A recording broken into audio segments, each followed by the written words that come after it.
రాజమౌళి అంత పెద్ద దర్శకుడైనా సరే చాలా సింపుల్గా ఉంటాడు.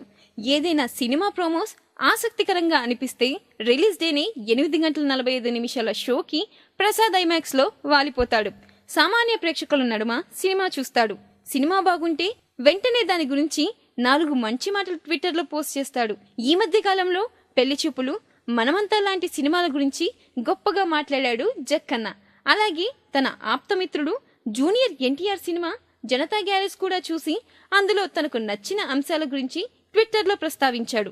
తాజాగా రాజమౌళి ఇంకో సినిమా చూశాడు.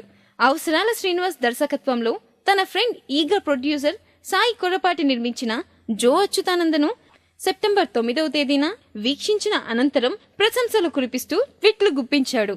అవసరాల శ్రీనివాస్, సాయి కొర్రపాటిల కాంబినేషన్ మరోసారి చక్కటి ఫ్యామిలీ యూత్ఫుల్ ఎంటర్టైన్ అందించిందని, ఎక్కడా ఓవర్ ద టాప్ అనిపించకుండా, ఫోర్స్డ్గా అనిపించకుండా చక్కటి వినోదం పంచిందని, చివరి 10 నిమిషాల్లో సినిమా హృదయాన్ని తడుతుందని అన్నాడు రాజమౌళి.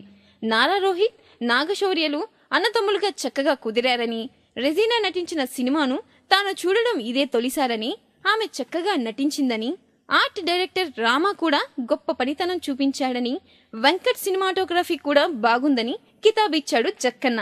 సినిమాలో చివరికి మిగిలేది నవలకు కలిపిన లింకును కూడా రాజమౌళి ప్రస్తావించాడు. అందరికీ అభినందనలు తెలిపాడు. అయితే తన కజిన్ కళ్యాణ్ మాలిక్ గురించి చెప్పడం మాత్రం మరిచిపోయాడు జక్కన్న. తన వాడి గురించి చెప్పడం ఎందుకనుకున్నాడో ఏంటో, కానీ రాజమౌళి సమీక్ష మాత్రం బాగుంది.